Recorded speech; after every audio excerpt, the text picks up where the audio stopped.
Hey, you guys, I am so excited for the episode this week where we are going to talk all about how to find real friendships, deep, meaningful, authentic connection, how to deal with the loneliness that comes in between trying to find those new friendships. We're also going to dive into the topic of how to find your purpose and your passion, what you're even here for, and like what all of this really means. And we're going to get into a little bit about authenticity and really discovering your true self. I'm very excited about it this week, though, because all of this will be discussed in a two-part series. So, this is part one. Second part will come out in about a week or so with somebody who is very special to me, who is very well known in his world of spirituality, who is a writer, who has worked in a lot of stuff in the media, and who is one of my best friends. So, without further ado, you guys, welcome to this week's Phoenix Rising podcast episode with my brother, Michael Drummond.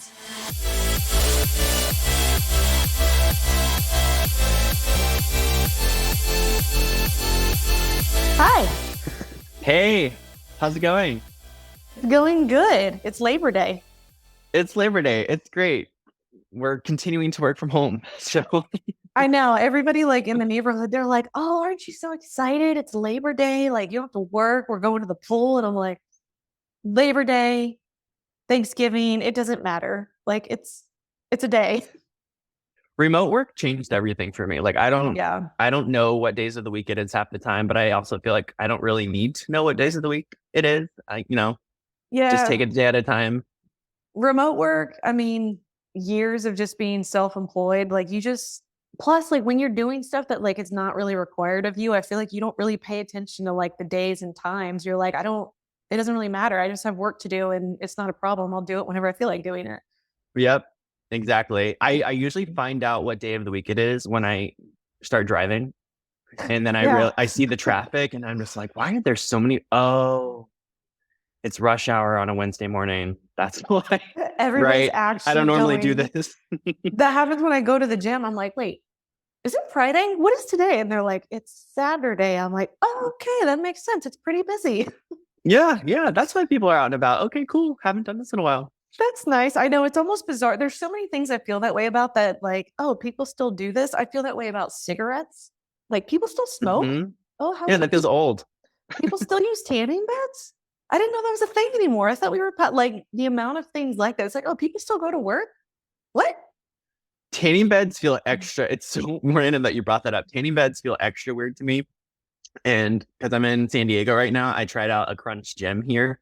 Ugh. And the crunch that I know, yeah, the crunch that I normally go to, I don't think they have tanning beds. Maybe they do, and I just didn't notice them, but they have tanning beds at this one. And when they told me that, I was like, tanning bed? Why are we putting our bodies in little air fryers? That doesn't make any sense. Did you get the Like, toaster? Did you have a good time? Like, yeah, what are we doing that for? That's kind of gross. Just a nice light air fry, please. number two on the toaster, please. Not number 4 or 5. I'm not looking to be burnt. Yeah, the sun's right there. You could just go for a walk. You're probably vitamin D deficient. You should just walk outside and get some sun. You know what though? I did it when I was younger. I get it. I remember standing in front of them light bulbs and being like, it looks so great. Even me up. I got spring break coming. I know, it's so gross. Yeah, but that's just the point is you were younger. Now it's just, but I mean, that could go on a whole other conversation because there's things people do now in their 30s, 40s, and 50s that you're like, you still do that? You haven't, like I did that when I was like 21, but okay, that's You know fine. what? If it makes you happy and you feel good, go for it. If it No, makes you you're allowed. happy. Yeah. Speaking of, speaking of, speaking of, every time I say speaking of, I think of the SNL skit of Debbie Downer with Lindsay Lohan, Oh, and they start yeah. cracking up, and she's trying to get the line out. It's Debbie Downer, and she always has something negative to say, Yeah. but she's breaking character in the scene, and she says, "Speaking of," and she starts like laughing, and she's like, "Speaking of," and she can't get it out, and the line is, "Speaking of, well, guys, it's official. I can't have children." That's the line. And so I always think of her being like, speaking of, I have such a Uh, hard time because, like, those, people who are like that. I have such a hard time when somebody does that. You're having this normal conversation, like, oh, yeah, what are you doing this weekend? And then out of nowhere, curveball, somebody's like, oh, yeah, did I tell you guys, like, I've got COVID. Like, it's almost such like a weird break in conversation that, like, when everybody else starts to feel sorry and they're like, oh my God, I'm like holding back laughter because I'm like, wait, what?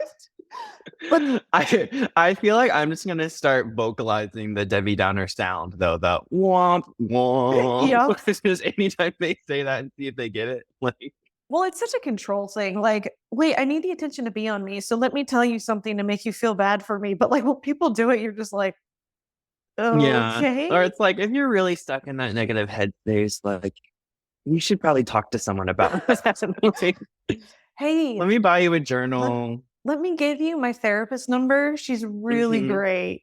She can help Yeah. you with that. Oh, that is Or like funny. I know what it's like to be down in the dumps like that, but I feel like I love being around people for the relief of it. I'm just like, oh Mhm. good, I get to forget about the negative self-talk that sometimes I deal with. So it's like Well, I don't want to think about it. you can take the attention off yourself. Yeah, that's the beauty of it. Yeah, you get out of your own head. Speaking of, one of the You things know? one of the things we were going to talk about today was exactly that, of like when you are like super isolated and alone and stuck in Mhm. your own headspace. So before we started recording, this is what we were talking about. I was saying a lot of people have been struggling with this like underlying level of unhappiness, not because Mhm. like anything is necessarily wrong. And that's the so in gosh, there's so many things to say about this because this other book that I just started reading too on happiness.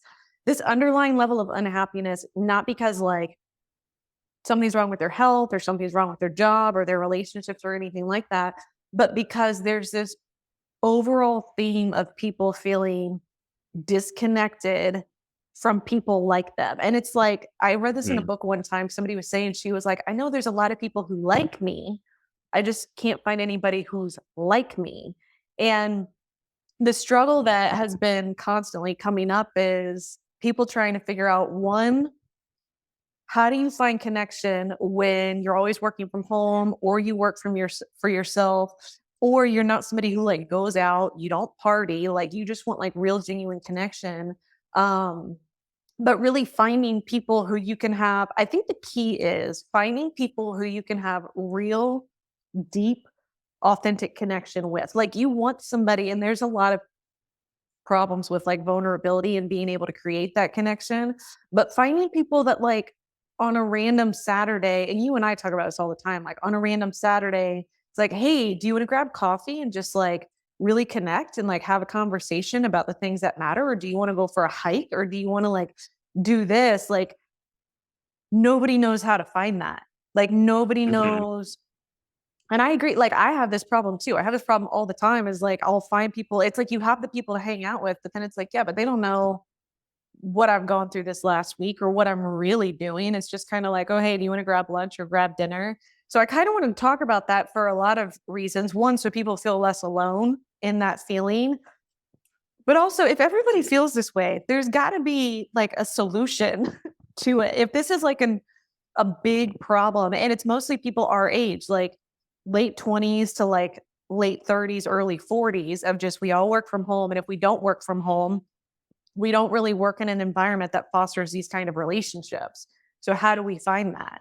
So I thought it'd be cool if we talk about that because I work for myself, you work basically for yourself.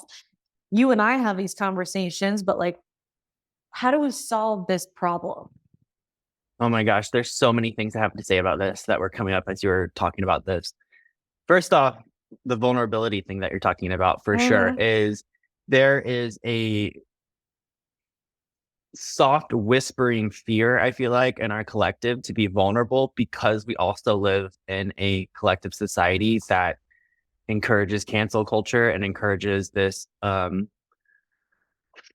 sense of almost righteous anger, which has its place, but also in a sense of everyone is scared to be vulnerable. So everyone gets angry over things sometimes. And so Yeah. you don't want to be vulnerable with someone because, first off, you don't want to offend them. And you're scared that if you're honest, you might offend them. But also, you don't want to get a mean comment either. If you post something vulnerable online and someone starts sending you mean comments or get over it or all that kind of stuff, you don't want to expose yourself that way. So I think a few things. I think deep, meaningful connections, you have to be focused in the right places. I think you have to be willing to let your life get a little smaller, but Mm. also a little richer. Localize your relationships and community in a way that you can really build deep roots. I think the remote work also, like, you got to get out of your head sometimes. You got to go out and Oh my about. For gosh, yeah. me, pickleball has been like the best thing for that. I think that's why pickleball is exploding the way it is as a sport, is because it's giving people the social interaction after COVID. We are like biologically social creatures. So Yeah. even though there's convenience to being remote and stuff, like, they always use the example of like whatever that scientific researcher was who had the baby left alone versus the baby that was held or whatever, the monkey, I think. And we literally on a biological level need affection and need Oh connection and yeah. need these social things. We're social creatures. So there's also this sense, I think it's a very like Americanized self-help sense of that there's something weak about needing that, or there's something like Yeah. I should be able to solve everything with my own mind. I should be so independent and self-sufficient that I never need another human being ever. And you're just like, that's not natural though. That's not Yeah. biologically how you were designed. So just accepting, not judging the feelings of loneliness or thinking that something's wrong with you, more so like, oh, this is trying to tell me that I need social connection today. How can I go find that social connection? And how can I find a meaningful social connection? I have to be vulnerable. I have to be willing to take my time and be patient with people. I can't cancel people just because they say something that I dislike. There's got to Right. be a level of forgiveness and patience and persistence with that. And yeah, and being committed to growing with someone. So find someone with your values and commit to growing with them. I think the vulnerability part is like the biggest struggle because and I mean, I know this has happened to you and it's happened to me where you are vulnerable and that vulnerability is not reciprocated. And so immediately, like when that happens, your response and your default is like to close off, shut down, like not do it again. Cause you're like, well, I don't want to feel that way again. Like that sucked. But to have real connection in anything is you do have to put yourself out there. And it's like, it's such a frustrating thing because you might try with like 5 different people before you actually find somebody who is also looking for the same connection. Because I've had people like, I have tried to create that type of friendship. And I'm like, so how was your day? Like, how did this go? And like, you have to really put forth effort in the beginning and then just like none of it's reciprocated. And you might have to go through a few people before you find somebody who also wants that same type of connection. And I think it's a lot of like Chef Ann, it's a lot of persistence, perseverance, and patience of like, Mm. don't just put yourself out there and then you do it one time. You're like, nope, nobody wants to like connect in that way. So I'm just gonna like shut down and like assume, create some story about yourself of like, I'll just be alone for the rest of my life.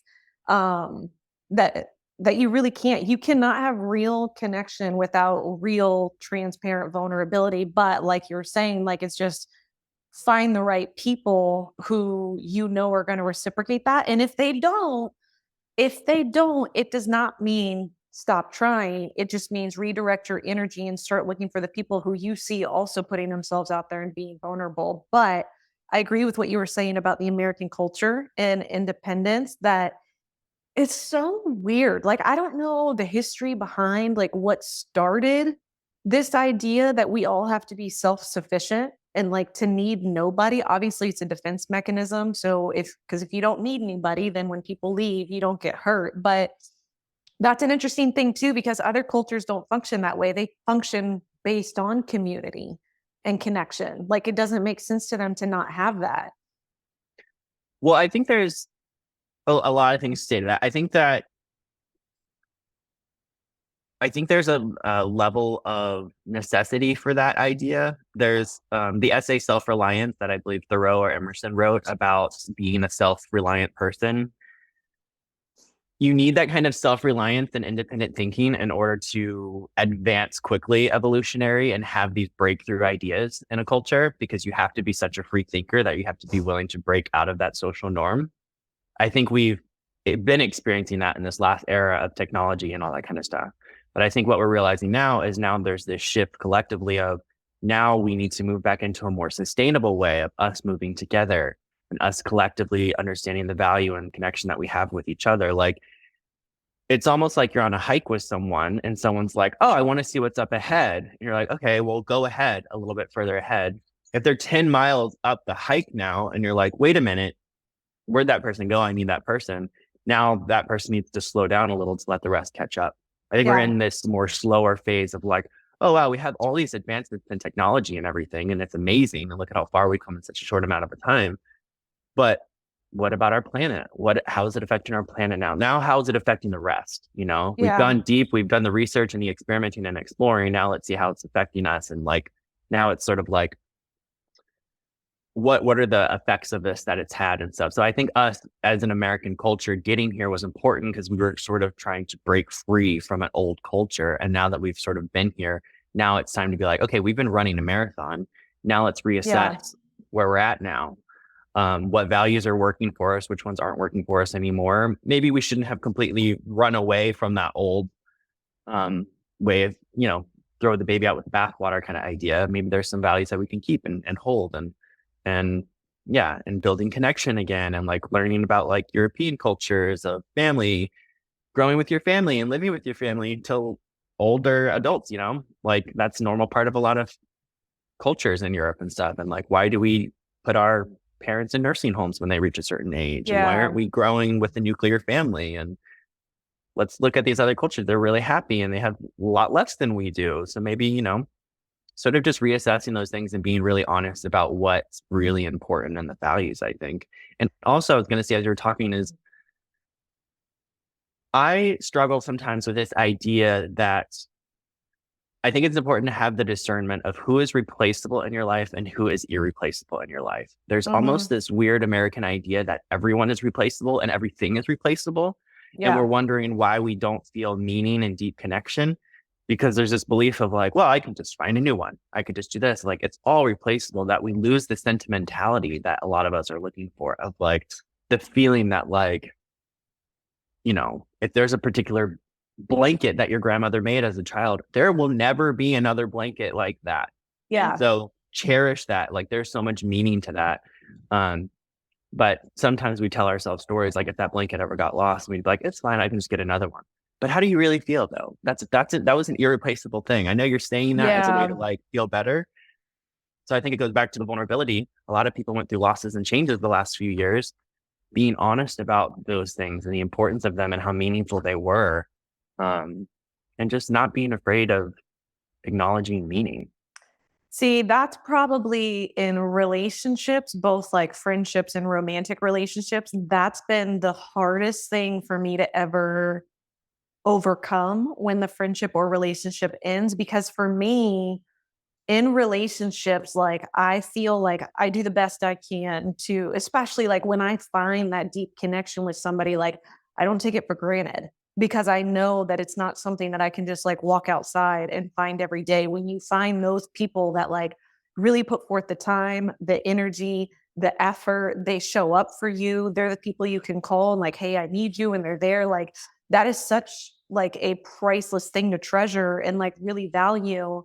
Um, and in finding relationships, like that's been the biggest struggle that I've had is coming when a relationship or a friendship ends and then that person goes and like immediately has like a new best friend, struggling with the feeling of like, wow, they literally just like picked up, moved on, and like put somebody else in the spot that I had. So it's a little bit of like a blow to your self-esteem because you're like, did I value this more than they valued it? Or was this something more than what I thought it was? Or like, and that's where I've struggled to. And it's like, there's always this gap where I have to like take time to almost like recover of like, well, I'm just not going to do that again. I'm just not going to like put myself out there and put that much energy in it again. And then it's like, no, you do it again. But I think that that's part of the reason people have issues being vulnerable is probably for the same thing is being, I know like you too, like, cause you do that and you're like, why aren't you treating this friendship or this relationship like it matters to you as much as it matters to me? And you're just so quick to throw it away or let it go or just like end it and not put forth the effort in it. And I think for a lot of people, especially like a lot of people that I connect with or hear from, like that send in messages or emails that are like super sensitive and hyper aware.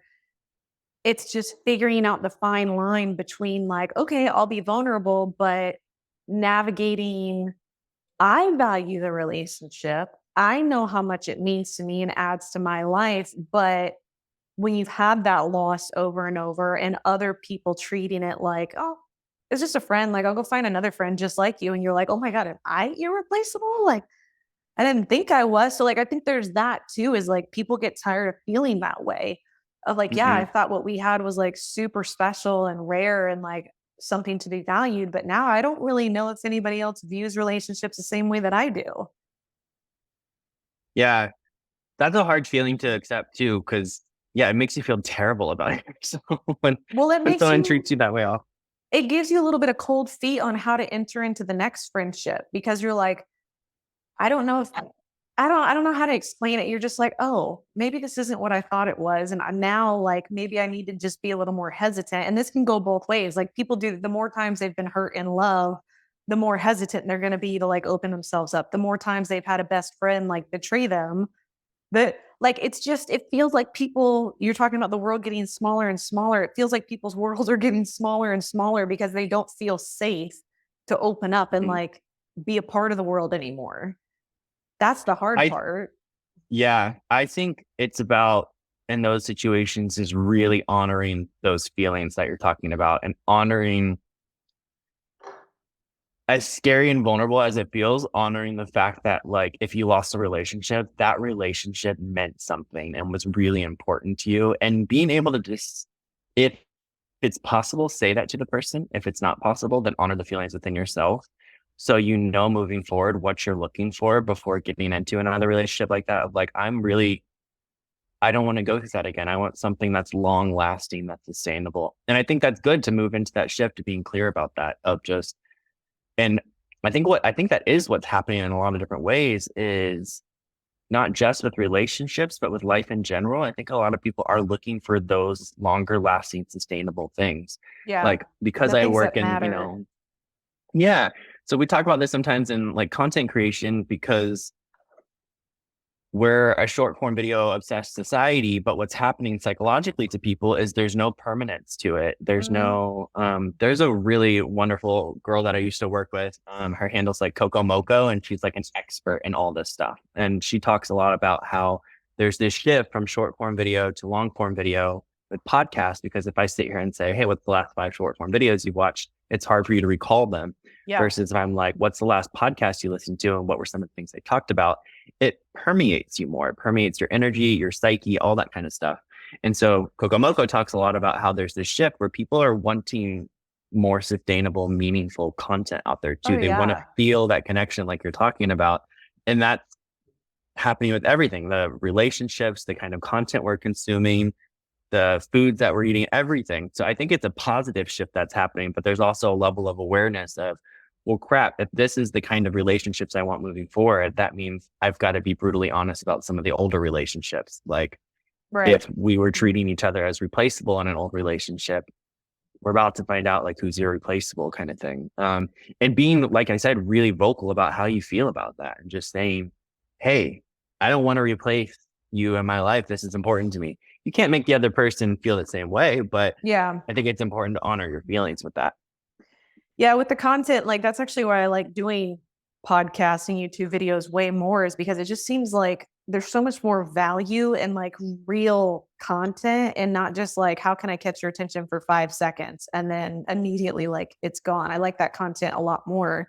Um, I feel like okay, so like let's just like make this because I always like listening to stuff that's like really actionable of like, okay, Hmm. yeah, like this all sounds good.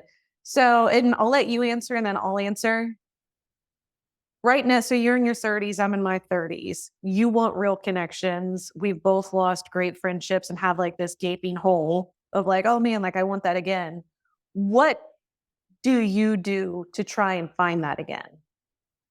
I, okay, there's a few things about that. First thing that comes to mind is there's a woman, I don't have her book with me. I can't remember her name specifically. A woman who had a near death experience. And one of the first things, like whenever she came back, that her guides told her about was you need to tell the people in your life how important they are to you. Mm. That was like their first piece of advice that her guides on the other side told her is when you get back into your body and stuff, you need to be brutally honest and tell those people how important they are to you and how much you care about them. That stuck with me a lot because I just think that's true for everyone. So I think the people that are important to you, go out. If the relationship's falling apart, it's falling apart. Let it fall apart, but don't go out with letting that person know how much they've impacted their life, your life, how important they are to you, how much you care about them, regardless of what happens. Then you have to let go of the expectation or the Yeah. outcome. But I think the important factor is for you to be honest about your feelings and let them know how important they are to you. And then the second thing I would say in forming the new relationships is you can't form a deep, meaningful new relationship if you're not patient and you're not authentic in it. So as scary as it can be authentic sometimes in our society, especially with new people, because you don't know how they're going to respond or you don't know if they're going to make space for you and those aspects of yourself. If they are unwilling to make space for those aspects of yourself as you're slowly revealing them in a new relationship, then you know that those relationships aren't meant for you. It Right. doesn't mean that you shrink down and keep those aspects of yourself hidden. It just means that there's going to be somebody else who will make space for that. So have loyalty to your authenticity and be willing to be patient as you find that new tribe or that new group of people. And when you, especially now, because relationships are so valuable and meaningful, there's a temptation to, oh, I've got some good friends and like, I can't totally be myself around them, but God, it's so much better than not having friends. Yeah. Just, you don't have to get rid of those relationships either. It's not about like, I'm only looking for this one type of friendship and I don't want anything else. It's about like, well, these are my, for me personally, these are my pickleball friends. I love having them on the pickleball courts with me. I love playing pickleball with them. They're not going to be the ones that I have, sit down and have a 4-hour dinner of deep conversations where we talk about our lives and dreams. Right. But I have this great, structure here, this one root or branch of my life tree that is necessary and needs and makes me stronger. So they Yeah. might not be like the main root system, but there's still value to them. So don't think that it's an all or nothing situation with your relationships. All of them are contributing to you and helping you reveal and express aspects of yourself. So those would be my actionable stuff. What about you? Yeah, I agree with that because like what pickleball is for you is what the gym is for me. Like the gym is my social life, and like some of the people, I mean, I see them 4 or 5 days a week, but I've never hung out with them outside of it. And some of them I have hung out, but like we're not having super deep conversations. Um, I do agree with you about the patience. I think it's important to understand that there is a little bit of like a lag time that like in the pursuit of wanting to create those relationships, it is normal to struggle with loneliness and feeling the void. Like Mm-hmm. feeling the void is like part of the process. And I kind of think of it a little like any relationship, like a romantic relationship. Like when you've had a romantic relationship and it ends, you're going to feel that like gaping hole in that gaping space. And then eventually, like a new relationship comes along. I think a lot of people get stuck in not wanting to feel that void, though, that it almost delays things a little bit because you're not making decisions like we always talk about, like not making decisions from a place of desperation. Like it's Mm-hmm. never anytime you're making a decision from desperation and avoidance, like avoiding being lonely, avoiding something, it's never going to turn out good because it's not coming from a good place. You're just filling a spot. So I would say to sit with that space of feeling yourself in the in between and in the loneliness, not with the knowing, like I know the right new people are eventually going to show up. Like I don't have to hurry up and like somebody please like just hang out with me. Like let me just like do this. But I also think too friendships, again, like romantic relationships, different people are going to fit different versions of you. So as you outgrow things, as you no longer are somebody who goes out and parties, or maybe like you're changing your lifestyle and you're more healthy and active, some of those like really close connections might fall off as you're moving into a new version. And then eventually, when you're a little more solidified into this new version of yourself, you're naturally going to meet other people that are in that. So I think when you're in the in between, you're kind of like, God, this sucks. Like, I just don't have anybody to talk to or anybody to hang out with. Number one, So many people feel that way. That is not an isolated experience. So sit with it. Think of that. Like, all right, there's millions, billions of people. Like, I know I'm not the only one who feels this way, but it's okay because, like, as I move into this new version of myself, those people are going to come along. And then the more you, it's so hard sometimes to not just like sit at home because it's easier, but it's like, okay, go to the coffee shops if you like coffee shops, go to the gym if you want to meet active people, go like to Whole Foods, like go wherever you go that you think these people are going to be. And just, you never know. Like sometimes put yourself out there. Like I've had conversations with people in the produce aisle because I'm like, oh, you like that too? Have you tried this? And sometimes it's nothing. And other times it turns into like a long conversation. At least like this is what I do for myself because there's plenty of times where I'm like, all right, Ashley, I have nobody to hang out with right now. Like, what are we going to do? And I'm like, all right, I'll go to a coffee shop or I'll go to the gym or I'll go like somewhere and at least like I'm in the environment and making myself available to meet the right people.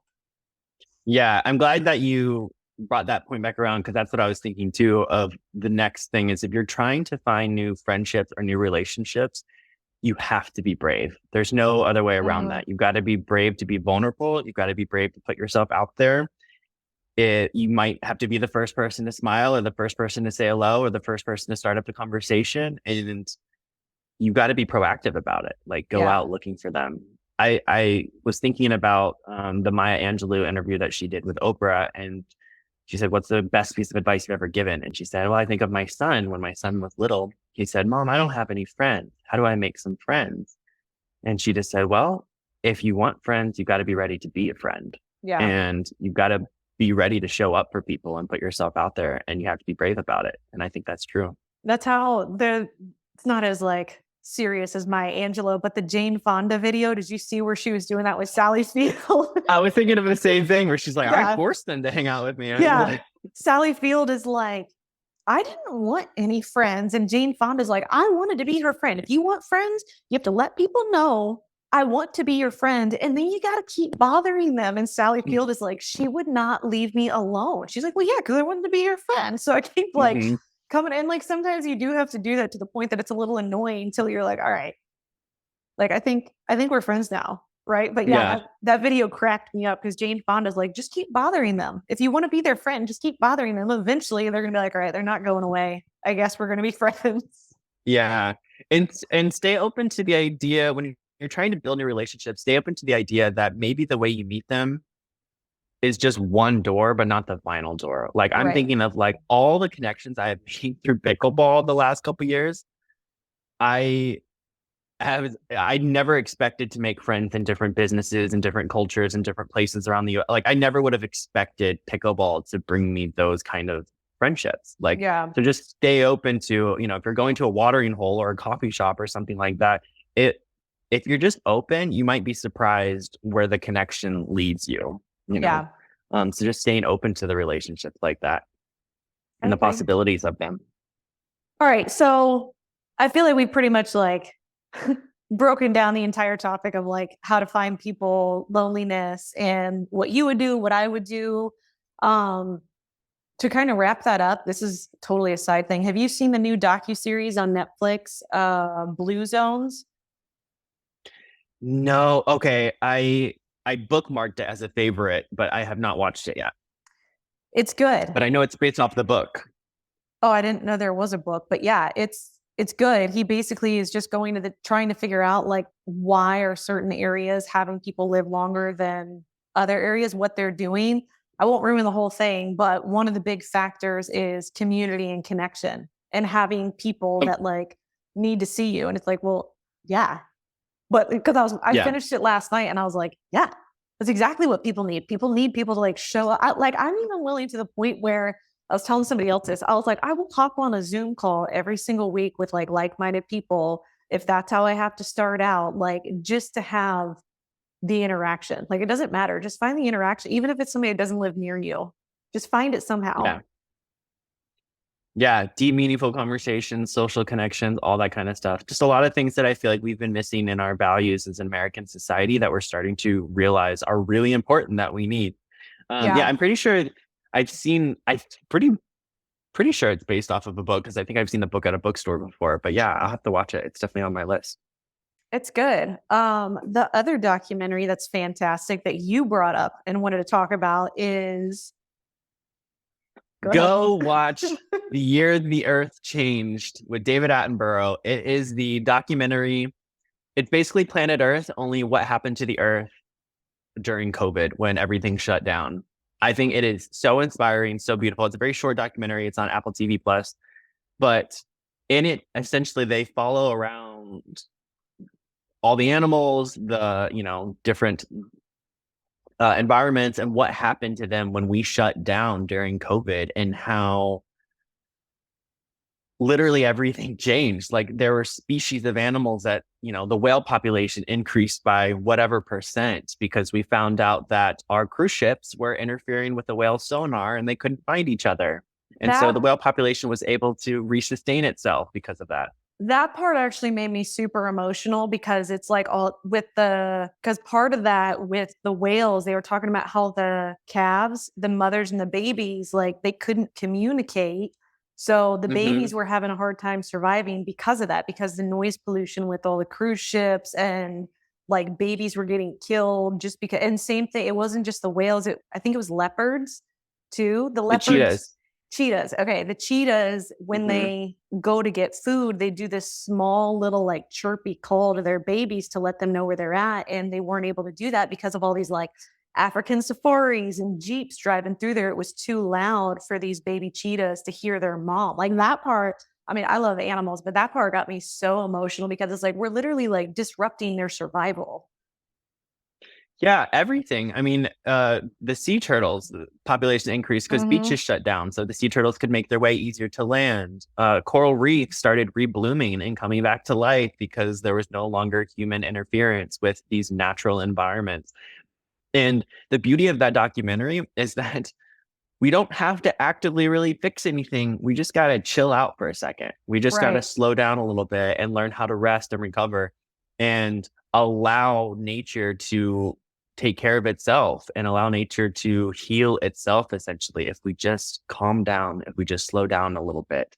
And that documentary is so inspiring because when you look at nature and you see how nature is able to repair itself, I mean, the smog was going away, the animal populations Yeah. are increasing, the flora and fauna is increasing. Like all of it is, Well, it was we're a so part of nature. fast. That's the crazy thing is like the beginning of it when they give you the time lapse and they're like 24 hours, 36 hours. For it's not like it was like months into it. It was like less than a week that our like air level, our air quality went way up. And then like, was it India? Days. Was it India where these people were born and raised and they did not know that they lived right next to the mountainside until it cleared up because and they were like, they're like inviting their families on the roof of the home because they're like, oh my God, did you know these mountains were even here? Like now that the air is clear, like days, not weeks Hmm. or months, but like days of just, hey, why don't we like stop killing the environment and let it rebalance and reset and just kind of see what happens? Oh, look at that. Yeah. Everything comes back into balance. And it's not even about stopping everything or putting a halt to it all. It's just about slowing down. And to me, the most inspiring thing about that documentary is when you see what nature's capable of, you realize what you yourself are capable of, and how if our planet can bounce back that quickly within a few days just from us resting our lives, what was that doing to us? Like, and Right. and this is going back to like sports, and I think I've seen this movement in a lot of like nutrition and health and stuff too. We're now focusing on the importance of rest and recovery. Like we've Mhm. been focusing so much on like strength and pushing and building, and now we're understanding the importance of like movement and longevity and rest and recovery and mobility now is starting to just take a lot more of the forefront of like, wait a minute, if we want longevity and sustainability, we've got to learn how to rest, recover, and focus on the downtime and make it just as important. Well, even with like rest, like obviously like physical rest, but even mental rest, like I have to morning and night, I have to give like at least, if not more, like 20 minutes of just like complete sensory deprivation. Like just sitting in silence. Maybe I'm just like looking at the sky. Maybe I'm just like breathing, whatever it is to like let my central nervous system like come all the way back down. And it's like, I don't know I can't function without doing that. And like I've got this like routine now, and it's right around like golden hour because the one bedroom that I have gets sunset. That I just like sit there and I just like watch sunset for like 15, 20 minutes. And Hmm. it's like I can like feel my whole body like reset. And same thing, if something's wrong, like physically, there is, I mean, obviously, I'm like, how do I fix it quickly? Like, what can I take? But then there's the other part of me, it's like, no, no, no. My body knows how to rebalance itself. It knows, it intuitively and instinctively knows what to do. Like, all I have to do is just like, don't interfere, rest, like, let it do what it needs to do. And then naturally, like, things start working again. But yeah, like, we're coming out of this like grind culture of just like, never stop, don't stop. It's like, hey, clearly that's not working because people are Yeah. dying and like having mental breakdowns. Hmm. That I'm reading this book right now called Chatter, and it's all about like the inner chatter and inner dialogue that we have in our minds sometimes. And he describes it in such a good way. It's a great book. Definitely highly recommend. He's got a lot of scientific research in it. And he talks about different techniques to help calm down the inner chatter in your mind. And one of them that there's all this scientific proof of, they did this experiment where they had two groups. And one of them, I can't remember what task they were performing. I think it was a memory task or something. The first group did the test and then walked around like a suburban city and then came back to do the memorization test again later. And then another group, they had them walk around in like park or gardens or out in nature and then come back to the test. And then like a few weeks later, they swapped them. And both times after being in nature and walking around in nature and coming back, the cognitive performance in these tests was like significantly better. And I Mhm. love the line he says, it stuck with me, was they learned that even looking at nature is like taking vitamins for your mind. Of Mhm. just looking at, like, nature really is a vitamin for your body and your mind. Even if you're not ingesting it, just looking at it and being in your presence is Yeah. giving your body the same positive benefits from it. Well, So that that's documentary, The Earth Changed, really focuses on the importance of it and why we need it and how little we have to do to save the planet. We just need to do a little less. yeah, just quit doing so much. Well, like the whole nature thing in general, like if I'm ever having a bad day, that's the first thing I do before I freak out or like come up with some like ridiculous like belief or story around it. I'm like, you know what? Let me just go like walk outside for a second. Let me just like go look at some water or what. And normally within like 10 to 15 minutes, I'm like, oh, I just needed nature. I feel a little bit Mhm. better. Um, yeah, that documentary is super good. I've told a lot of people about that just because it's like, guys, but like if we can just get back to like an organic way of living on every level, like balance, stop, rest, breathe, allow nature to do its thing, like things I really feel like I don't think we have to go to such extremes to fix things. Like all the stuff going on with like the planet, global warming, like all these things, like I don't think it's going to take like some huge revolution. It's just get back to the basics. If you just do that, like the earth can figure itself out. Nature can figure itself out. Just stop interfering with it all so much.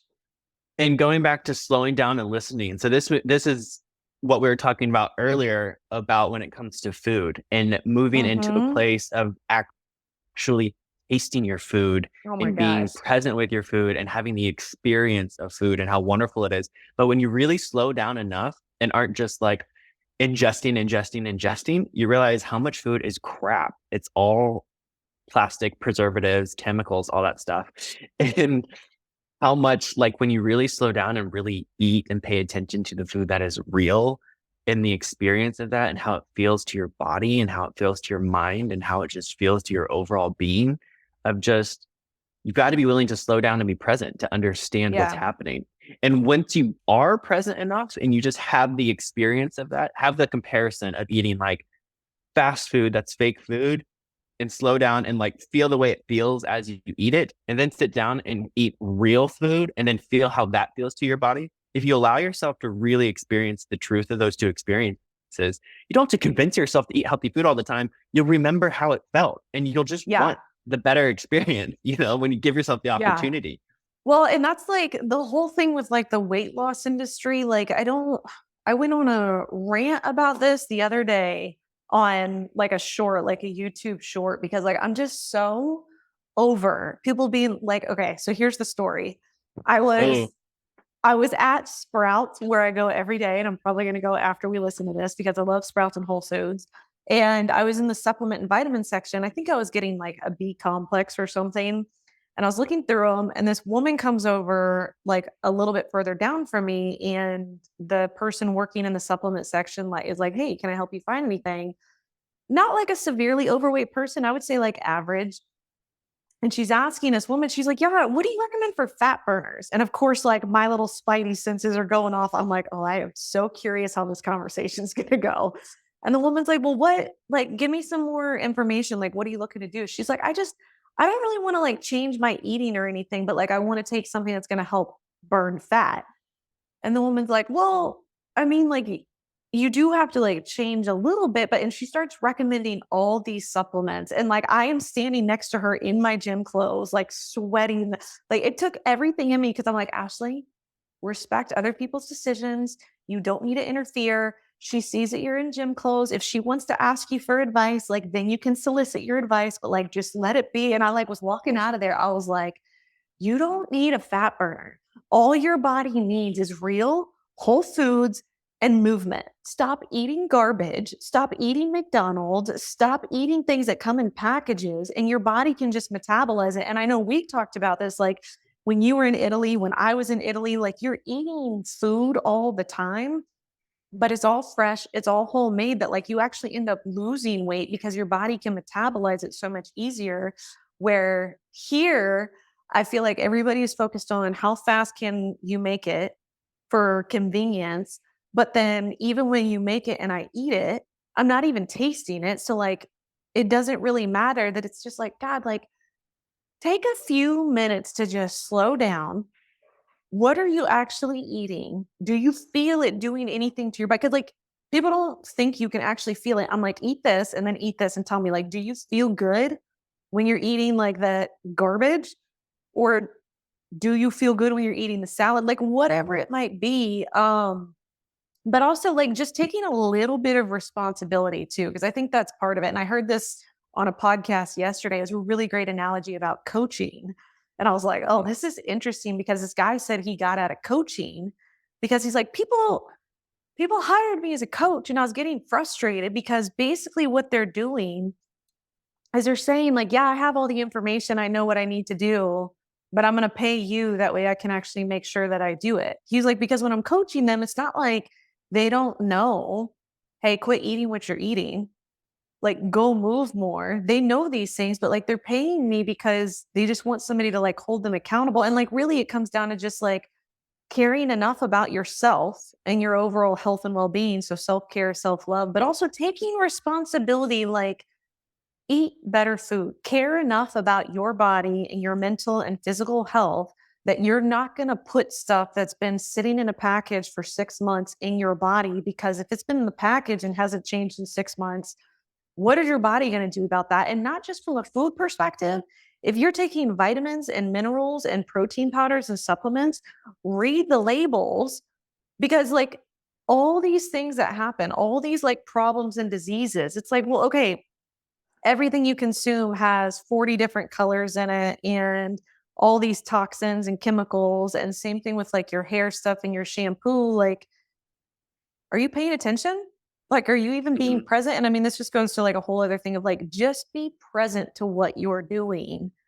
And your body will tell you, your mind will respond. If you eat something that's garbage, you're going to have brain fog. You're not going to have energy. You're going to feel tired. You're going to have all kinds of like skin issues. And then when you eat something that's got a lot of fuel, you're like, "Oh, I feel super sharp. I feel really good." So yeah, that's kind of my rant on like connect to your food. I think so much of it, the root of it too, is this old paradigm of like everything being mind over matter and everything being a mental discipline game versus it being a listening experience of just Yeah. like the guy you're talking about, of just mentally, I have to have the discipline to look at the list of foods that I'm not supposed to eat. It's not an experience for you yet. It's a mind chatter experience for you. It's a Right. mental discipline of shoulds and shouldn'ts. If you just sit down and made a list of the things that you quote unquote shouldn't eat and a list of things that are good for you, don't memorize the list and start mentally checking it off when you're at the grocery store. Sit down and eat the crap quietly and listen Right. to your body, feel in your nervous system how it makes you feel, and then sit down and eat the things that are healthy for your body and feel that in your nervous system. So when you're at the Yeah. grocery store trying to figure out what you want to buy, you're not going to think of the list and visualize the imagery of that list. You're going to remember in your body how that felt. And you're going to remember in your Right. body how that felt. And you're going to want to choose the thing that felt better to you in your body. And if there are times when you want a bucket of fried chicken or something like that, it's going to be, I know this is going to make me feel terrible, but I'm okay with it. Like, but at least You're in your body, aware. you have that awareness kind of thing. Yeah, it's not about being perfect, but it's about switching it from a mental game into a physical body neurological game where you're listening to your body. You're not just disciplining your mind and doing what you think you should or shouldn't. You're, like you said, you're experiencing it. You're experiencing it fully. And then it's not a discipline thing anymore. It's just a natural, like, oh, I want to feel good. Okay, well, I mean, I think that's a whole life lesson in general. I think if people showed up more to their own personal experience, they would be a lot happier, have less confusion, and just overall better. Like every time somebody's like frustrated, like, okay, well, relate that to food. Like, show up for yourself. You don't need to go like buy another diet plan. What feels good when you eat it and what doesn't? Okay, like you're trying to figure out like what to do for work. What makes you happy? Like, are you even like, do you like this? Yes or no? Like, mhm. what, like everything, like our bodies, our minds, our souls are always responding to the things we consume, both mentally and like food wise, but also to the environments we're in, the people we're around. Do you feel good around these people? No, those probably aren't people you want to hang out with then. Like, it's very simple. I think it's just, it all comes down to simply like connect to yourself, connect with your experience, get quiet, get still, then you're going to know. You're going to know everything your body needs. You're going to know everything you need to do. You're going to know what kind of friends you want to attract. Like, it's not that hard, but like, there's just this culture of like, never slow down, never stop, always have people around you. It's not cool to be alone. It's not cool to like do your own thing, like all this stuff. And it's like, God, like, it's not working for anybody. Yeah. And that's the nice thing about when it comes to food is you can start with the intuitive eating, but what you're doing even with the food there is you're strengthening your intuition and your Mhm. internal guidance system for that. And if you started off with food, it's going to start bleeding out into the friendships that you choose, the content that you consume, the work that you do. You're going to just start paying attention to how does this make me feel? That is literally your internal guidance system. That is Yes. literally your intuition, and it's yours specifically and yours alone. And that's when you have to, that's why it's so important to take that time to do that with yourself, is because yours is going to look different than everybody else's. So Right. everyone else can tell you, you want to do this work, you want to eat these foods, you want to do those things. It doesn't really matter what they're saying. What matters is like, what's your body telling you? What's your Right. intuition telling you? That's what you have to listen to. And I always think of Sonny Choquette is like she's like a spiritual person, but I love her stuff because she talks a lot about building your intuition and listening to your guides and all that kind of stuff, but she does it in a very like loving, gentle, almost kind of a Mhm. kindergarten way. Like she kind of talks to you like a kindergartner, but in like a healthy way. Yeah. And this is kind of a segue of a different conversation, but one of the things that like I've just noticed a lot in the spiritual community that frustrates me a little bit is there's all sorts of messages about this like 5D consciousness and people are waking up and people are becoming conscious, all that kind of stuff. And it's all, oh my gosh, and it's all like fear based stuff. It's all just like deep, intense, like wacky conspiracies that are just spreading fear in the world and everything like that. Yeah. But they're guising it as this package of like, this is what awakening looks like. Enlightenment. This is what 5D looks like. It's all this kind of stuff. And you're just like, what are you talking about? Like, this is just Yeah. spreading more fear in the world. And like, pay attention to how it's making you feel. Like, if it's making your body feel like tight and like, whatever, don't listen to that. Like, that's not meant for you then. Like, that is not meant for you. I don't understand how any part of that would make you feel like, wow, this was really nourishing for my soul. Like, I really feel This, deep down, the yeah. spark in me just got ignited, like in a really deep, nourishing way. Like, I can feel my cells are just like, more of this. Like, no, what are you talking Yeah. about? Like, it's not awakening consciousness to go around and like spread fear in the world. That's not that's not it. We're nourishing our souls here. I That's the point know. of it, is to nourish your soul. And to do that, you've got to be able to listen to your intuition and trust it. And so when you do that and you're listening to your real awakening, which is you're listening to your intuition, It's going to feel nourishing. It's going to feel like this is good for me. It's going to feel like you were dehydrated and you just chugged a gallon of water and you're just like, whoa, this is what I should feel like all the time. Yeah, yeah, that's it. It's Well, not about all even this other stuff. the whole spiritual community, and like I feel the same way about the spiritual world as I do about like the diet world. Like there's always something new. Oh my God, keto's the trick. Oh my God, intermittent fasting. Mhm. Like, oh my God, only do like in the spiritual world, that's what it is. Like, oh my God, this is like the answer to everything. This is like the master system. This is gonna heal everything. Like there's so much out there that like I'm over it because it's like just Mhm. none of that matters. What matters is everything we're talking about. Like, just listen to your intuition. Who Yeah. cares? You don't need to go do that. You don't need to go to some like special healer or whatever this retreat program thing is that they're promising. Like, we'll heal the last 90 past lives that you've had, and then you'll never have to deal with anxiety again. You're like, really? Like, no. Oh my God.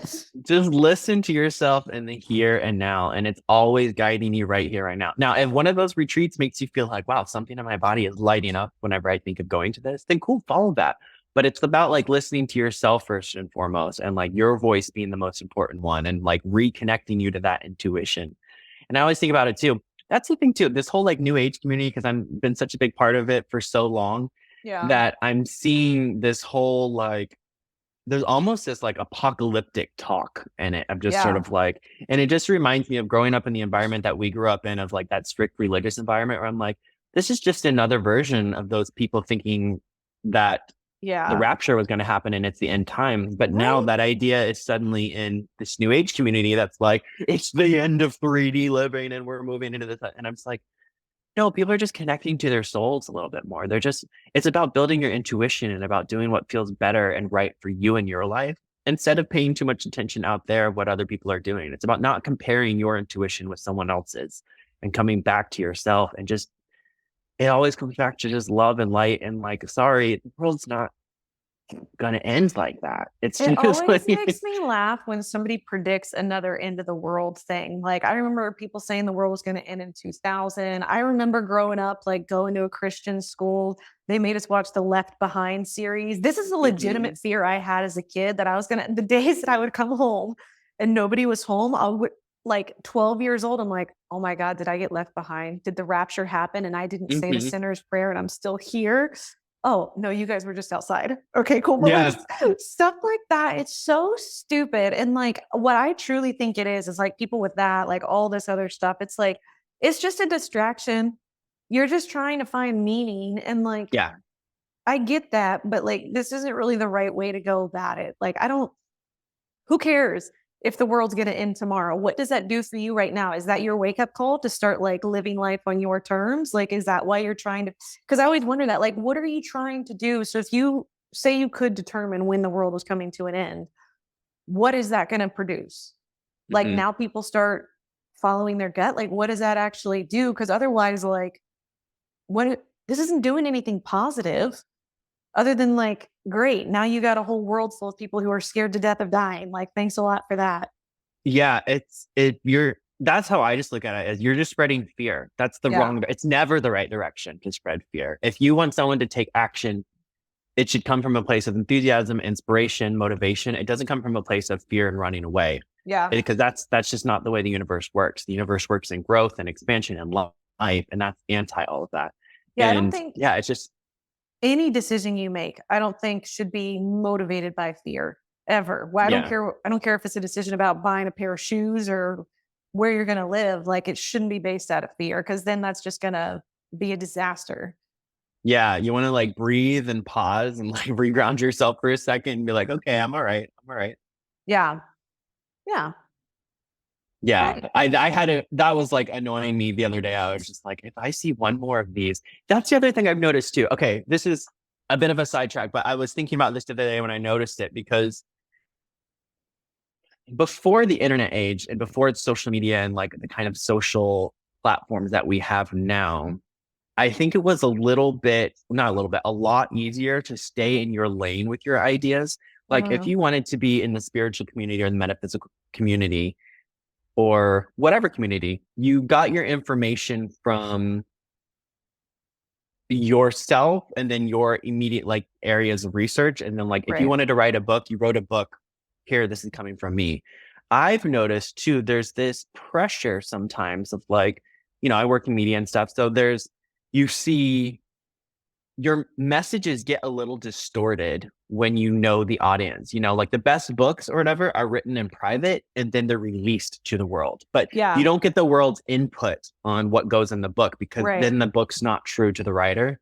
In the same respect, I see a lot of these YouTube people and spiritual community and all sorts of communities, and I can see how their messages have slowly started to They're morphed. they're morphed into what is going on, what Mm-hmm. other people are saying, what's getting the most clicks. Um, like It's not why are just, their like why did their graphics go from beautiful sunset photos to now these like kind of conspiracy looking photos of all this kind of stuff? Like, oh, because it's getting more clicks. Like the message starts to morph itself. So that's kind of the yeah. importance of coming back to yourself of like, but what's true for you? Because there's so much Yeah. outside voices right now, and the noise is so loud, and everyone's telling you do this, do that, don't do that. And it's all about like, but then your intuition gets muddied and you need to like clean the mud out of that and like reconnect to be like, but what's your story? What matters to you? That's not just the spiritual community. Like I've seen that in God, like businesses, like even so I'm in like the Shark Tank Facebook pals group, like the private group for people who have been on there. And even that, like watching people navigate their business decisions based off of what's working for everybody else. And like honestly, that's when things started going downhill for me, was when I stopped doing things based off of like, this feels right to me. Like, I know that's what works for everybody else. Every time I tried to do what worked for everybody else, it never worked. But watching it in the business world with people's brands, their verbiage, their like marketing approaches, I'm like, everybody is doing the same thing. And anytime there is a massive amount of people all doing the same thing, you want to go in the opposite, because eventually Yep. that's going to crash and burn, because it's going to it's going to stop working. Like people, it's like the whole thing when Instagram first came out and it was all perfect curated photos, and then people got tired of that. But like every brand manager was like, oh, we have to do this perfect collage. And then people got tired of that. It's like anytime in life you follow the crowd or follow what everybody else is doing or jump on the bandwagon of buying into the latest thing, it's never going to last. It's not going to last, because there was one person that had an idea and everybody jumped on that. And then the next time there's a new idea, everybody's going to jump on that one. Like, and if you don't know yourself and you don't take the time to get to know like what's truth and what's really your intuition, you're going to get caught up in whatever else is going on. And like, it's the whole like, what ideas are you buying into every single day? Like, stop buying into those ideas and just create your own. Mm-hmm. That's it. And don't compare yourself either to what everyone else is doing also. Like if you've got an idea and you're looking to see what everyone else is doing and if it's a good idea or not, I think there's so many ideas that get killed because you have a great idea and Yep. then you think, oh, let me look to see if anyone else has done it. Oh, somebody else, like you could have been inspired for months about this idea and thought it was a great idea. And then you saw somebody else did it. And then all of a sudden you're like, oh, well, never mind. Then I'm not going to do it. Wait a minute. For months you were inspired by that. I Yeah. mean, maybe yours is just the local version of that, Yeah. like maybe yours is to a different market or a different demographic.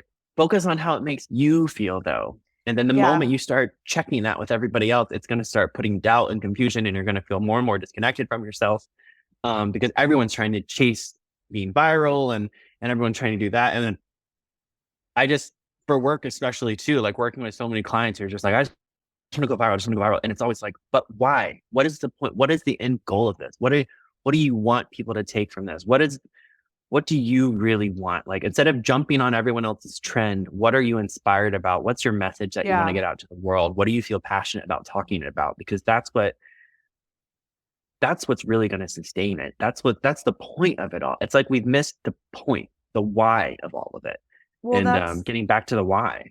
that's the whole thing I was telling you in the book that I'm reading, the happy book that I'm reading right now, where I don't Mhm. remember who the philosopher was, Aristotle or whatever, but he brings it up where we're just going to say it's Aristotle, because it could have been Socrates, Plato, I don't know. But Aristotle tells his student, he says, okay, so imagine like you're in the world you're in right now. You have all the cars are the same, the buildings, the restaurants, the homes, everything is the exact same, but you wake up tomorrow and all the people are gone. So the situation is all the people are gone, but now you have access to everything that you have ever wanted. Nothing has changed. Do you still want all these same things now that the people are gone? Or do you want something totally different now that the people are gone? And I would think that everybody wants, if all the people are gone, but you still have like all the same access to everything, but there's nobody there. It's like, oh, well, now what I want is totally different. It's like, okay, well, if that's Mhm. the answer, then your motivation probably isn't really coming from like a genuine and Authentic. authentic place. Yeah. Yeah. So I always like think of that. Like if I'm like super pursuing something really, really hard, it's like, wait a minute. Am I pursuing this for the right reasons? Like because this is what I actually want, or am I doing it to try to get to some sort of outcome that I think is going to validate something? And I Hmm. like that's what everybody needs to check in. But yeah, people are trying to pursue things that either one aren't necessarily theirs, but two, it's like, why? Why? Yeah. Like, what is this going to bring you? And if it's not joy and happiness, like, then don't do it. If the pursuit is joy and happiness, like, and that's where it's coming from, great. Then the outcome, who cares if it goes viral or not? It doesn't Yeah. matter. Or if it's coming from a place of inspiration of like, oh my gosh, I have something to contribute to this conversation. I have something to say. Like those are the good green lights that you want to follow. I love that example because I always say one of the highest compliments that I think you can give or that I've ever received is like if you're cooking a meal for someone and they eat it and they literally genuinely feel like, you know, I wouldn't change a thing. Like, and when Yeah. someone says I wouldn't change a thing, to me, I'm like, that's like the ultimate compliment. But if you can go about your life and think about that with all of the moments and just like Mhm. stop and pause and look at the moment and be like, I wouldn't change a thing about this moment. It's perfect Yeah. just the way it is. Like, what a good feeling. So, like, crafting That's, a yeah. life where you feel that way about your entire life. I'm like, I wouldn't change a thing about my life. I love it. Like, Yeah. what a good, yeah, what a great feeling. What a good place to be. Like, that's when you know you're right where you're supposed to be.